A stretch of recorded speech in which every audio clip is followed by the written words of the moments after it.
hemos sido engañados. Bueno, dame un momento que os explico esto. En casi cualquier curso de filosofía, de bachillerato, en casi todos los manuales y en muchos artículos de investigación, podréis ver que se da vigencia a una distinción bastante común en la historia de la filosofía. Sí, realmente ha llegado el momento de hablar de la distinción entre racionalismo y empirismo. Antes de nada, hemos de avisar que nos hallamos en el terreno de la epistemología, un terreno bastante complicado para los estudiantes de filosofía. Esta es el área en la cual lo que hacemos es tratar las cuestiones que envuelven el problema del conocimiento, por lo que las cuestiones más importantes que se tratan en esta disciplina son, por ejemplo, qué es el conocimiento, cuáles son sus condiciones de posibilidad, qué relación hay entre conocimiento y realidad, o cuál es la fundamentación que damos al conocimiento. No obstante, cuando hablamos de la distinción entre racionalismo y empirismo, la sensación que suele dar es que hay una confrontación directa entre los miembros de cada grupo. Es decir, muchos de nosotros nos hemos imaginado como los racionalistas y los empiristas son taban hate del otro. Es realmente de esto de lo que venimos a hablar en el vídeo. Además, lo que hemos de mencionar también antes de empezar con el vídeo es que cuando hablamos de empirismo y de racionalismo nos referimos realmente a un grupo concreto de filósofos, pues estos conceptos son un poquito más amplios. Cuando hablamos de racionalismo o empirismo, lo que estamos realmente haciendo es de hablar de dos corrientes concretas de filósofos que suceden en un momento concreto, de alrededor del siglo XVII y XVIII. La definición de racionalismo y empirismo suele ser bastante más amplia, aunque esto lo desarrollaremos en más profundidad en otro momento del vídeo. Muy bien, con todo esto vayamos a la Edad Moderna, más bien a su inicio. Este es el periodo filosófico que nace con la teoría de René Descartes y muere supuestamente con el desarrollo de la filosofía de Hegel, que es el mayor representante de lo que conocemos como el idealismo alemán. Y la verdad, un infierno de autor.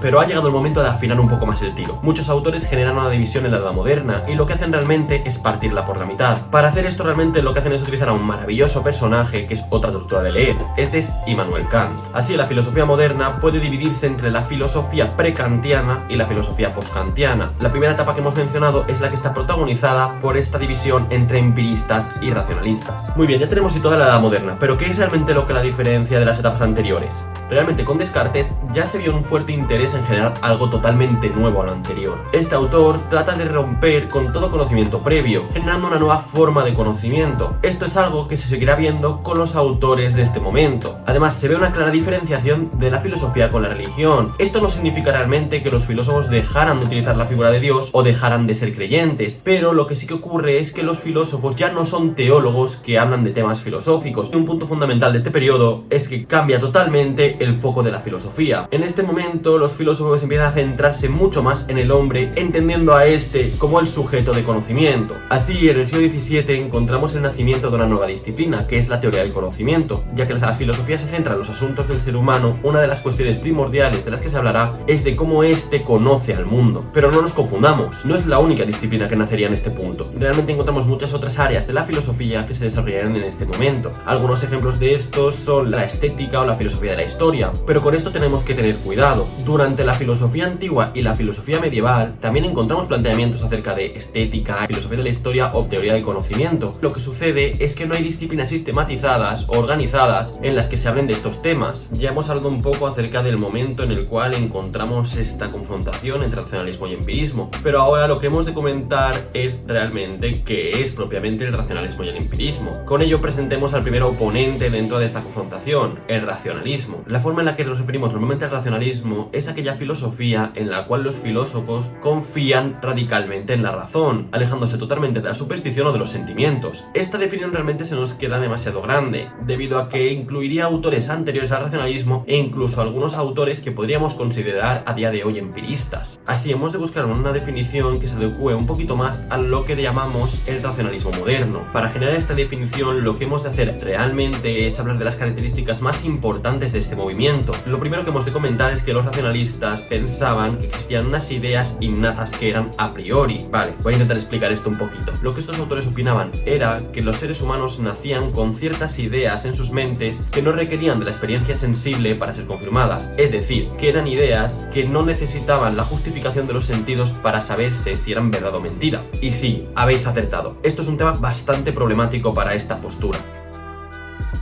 Pero más problemático era el hecho de que estos autores realmente defienden que todo el conocimiento del mundo puede ser deducido a partir de estas ideas innatas. Con esto lo que se puede ver es que realmente los racionalistas desconfiaban de la información que nos daban los sentidos del mundo exterior. Voy a intentar darle una vuelta a esto para que quede claro, porque es un tema bastante complejo. Muy bien, ha quedado claro que los racionalistas entendían que habían ciertas ideas o contenidos mentales con los que nacemos. A esta tesis se le denomina innatismo. Estas ideas innatas tienen la característica de ser a priori, es decir, que realmente no requieren de la experiencia para ser justificadas. Algún ejemplo clásico de idea innata a priori que sea fácil de comprender es, por ejemplo, una idea matemática. Por ejemplo, los racionalistas dirían que nacemos con la idea de que un triángulo es una figura geométrica de 3 lados. Realmente no requerimos de la experiencia para demostrar esto, pues en la propia definición de triángulo se encuentra el hecho de que es una figura de 3 lados. Bien, a partir de estas ideas innatas, realmente los racionalistas lo que harán será formarse conocimientos acerca del mundo. Lo que harán para conseguir esto será utilizar un método cuasi matemático. Así generarán relaciones entre las diferentes ideas innatas, desarrollando un conocimiento del mundo complejo.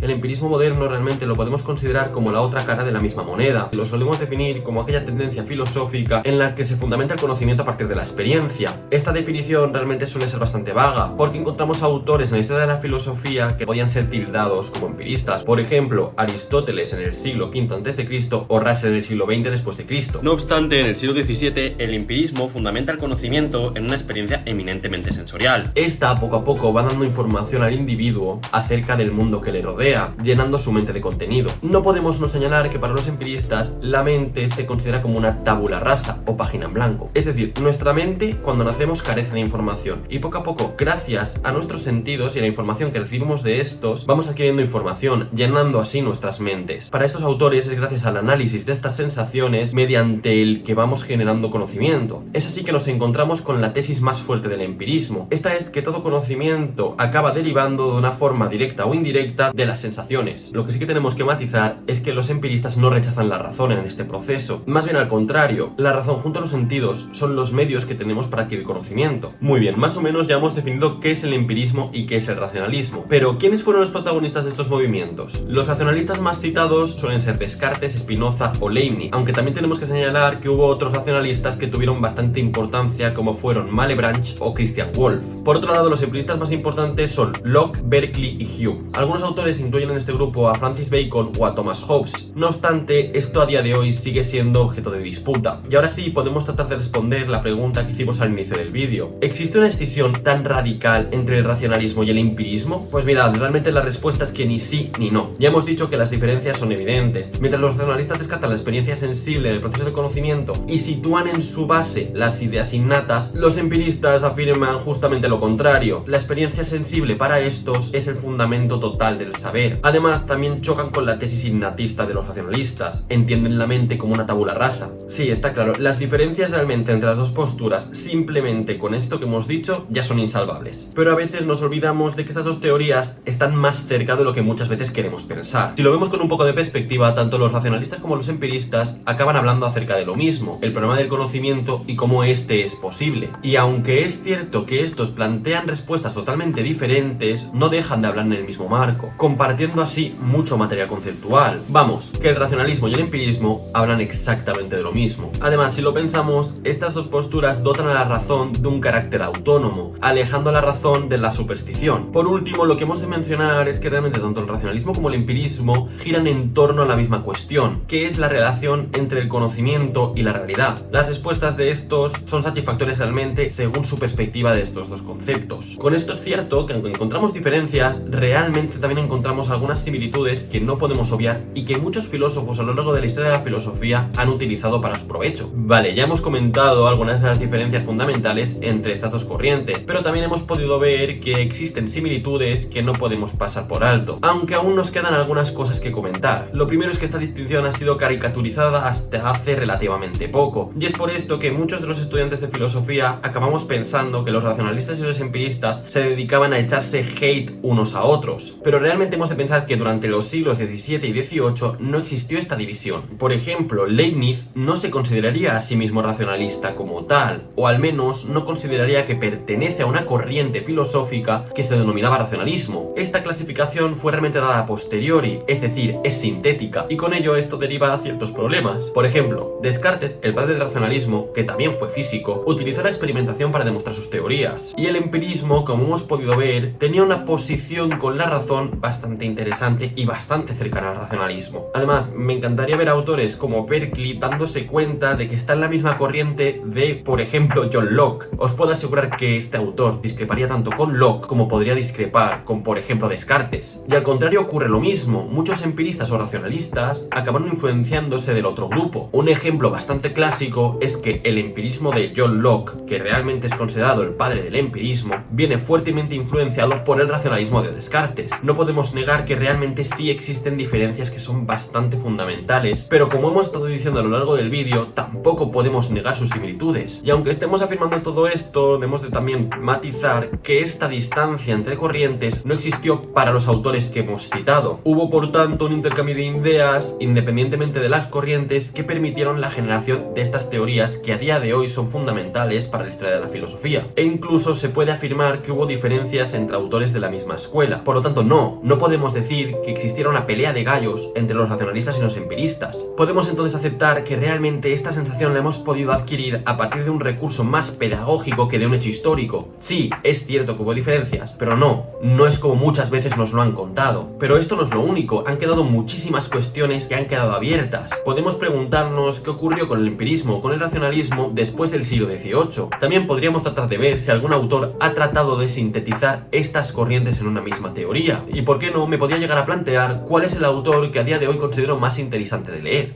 Estas y muchas otras preguntas las dejaré para otros cafés. ¡Chao!